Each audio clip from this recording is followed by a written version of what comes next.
ថ្ងៃនេះគឺខ្ញុំនឹងមកបងប្អូនទាំងអស់គ្នាទស្សនាជាមួយនឹងកន្លែងទេសភាពដ៏ស្រស់ស្អាតនៅឯស្រុកកំណើតរបស់ខ្ញុំបងប្អូនទាំងគ្នាតែងតែឃើញនៅឯតំបន់ភ្នំពេញឬក៏តំបន់កន្លែងណាដែលយើងមិនសូវមានព្រៃឈើ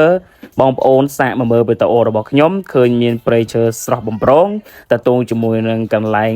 ដែលមានផាសុកភាពដូចជាខ្យល់បរិសុទ្ធជាដើមអញ្ចឹងហើយបងប្អូនដែលបានមើលនៅក្នុងវីដេអូមួយនេះ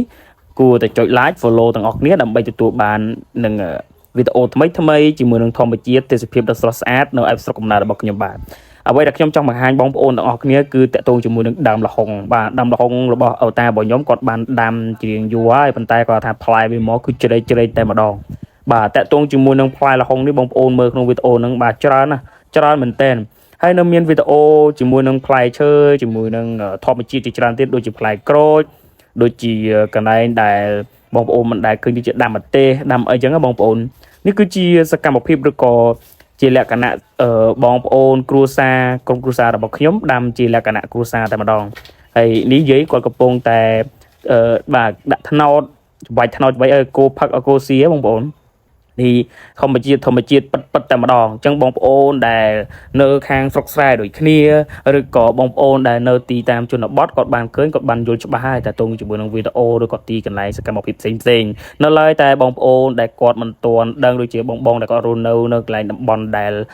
មិនសូវមានដើមឈើមិនដែលសូវឃើញជាមួយនឹងធម្មជាតិបងប្អូនអាចមកមើលវីដេអូនេះបាទគឺជំនួយភ្នែកជំនួយជាមួយនឹងសតិអារម្មណ៍របស់យើងធ្វើឲ្យអារម្មណ៍របស់យើងវាមានអារម្មណ៍ស្រស់ស្រាយអញ្ចឹងបងប្អូនកុំការទុកពេកជាងមើលវីដេអូដែលគេតាក់ទងជាមួយនឹងបាទធម្មជាតិបានច្រើនទៅនេះគឺជា blog ឬក៏ជាវីដេអូទី1ដែលខ្ញុំធ្វើរៀងវែងដែររដងខ្ញុំធ្វើជាសតបងប្អូនតែនេះខ្ញុំធ្វើជាលក្ខណៈវីដេអូវែងអញ្ចឹងបងប្អូនដែលមើលក្នុងហ្នឹងកុំអាវវិលមុខអីតាក់ទងជាមួយវីដេអូនេះគឺវារៀងវែងធម្មរយៈពេល3នាទីជាងទេប៉ុន្តែអ្វីដែលបងប្អូនទទួលបានគឺភាពស្រស់ស្រាយស្រស់បំពងដែលធ្វើឲ្យបងប្អូនអស់គ្នាមានសកម្មភាពមួយដែលថាកើតទុកឬក៏ពិបាកចិត្តរបស់អីមើលវីដេអូនេះហើយស្រស់ស្រាយទៅតាមអារម្មណ៍បងប្អូនផងដែរហើយនៅខាងស្រុកស្រែចំការខាងភូមិស្រុករបស់ខ្ញុំគឺភាគច្រើនបងប្អូនគាត់ធ្វើចំការធ្វើអីចឹងទៅបាទធ្វើស្រែធ្វើស្រូវហ្នឹងហើយបងប្អូនខ្លះក៏គាត់ធ្វើលក្ខណៈអាជីវកម្មឬក៏អីចឹងប៉ុន្តែខាងក្រុមគ្រួសាររបស់ខ្ញុំគឺធ្វើជាលក្ខណៈថាចប់ការហើយអានេះកូនខ្ញុំគាត់បានឃើញឆ្មា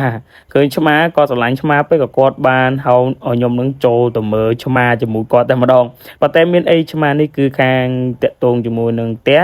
គឺវាអាចចាប់កណ្ដុរចាប់អីបានអញ្ចឹងណាបើទុកមានស្រូវមានអីអញ្ចឹងវាស៊ីអស់ហើយកណ្ដុរហើយបងប្អូនអញ្ចឹងមានតែចិញ្ចឹមឆ្មាចំទៅតាមធម្មជាតិរបស់វាទៅបាទព្រោះសត្វហ្នឹងគឺវាស៊ីអញ្ចឹងតែម្ដងនេះបងកូនខ្ញុំមិនចង់ចេញទៀតហ្នឹងបងប្អូនហើយទម្រាំយកមកចេញបានទៅអើយហត់ហ្នឹងហើយយំផងតែធ្វើម៉េចក្មេងវាបានតែប៉ុណ្ណឹងហើយនេះបងប្អូនក្រូចបាទអូតារបស់ខ្ញុំគាត់បានដាំក្រូចឆ្មាបងប្អូនបាទនេះគឺជាដើមក្រូចឆ្មាតែគាត់បានទទួលផលច្រើនហើយប៉ុន្តែនេះគឺខ្ញុំទៅតែបានទៅលេងស្រុកនៅស្រុកចឹងទៅខ្ញុំមកថតចំការថតលក្ខណៈព្រៃឈើឲ្យបងប្អូនមើលតែម្ដងហើយមាននង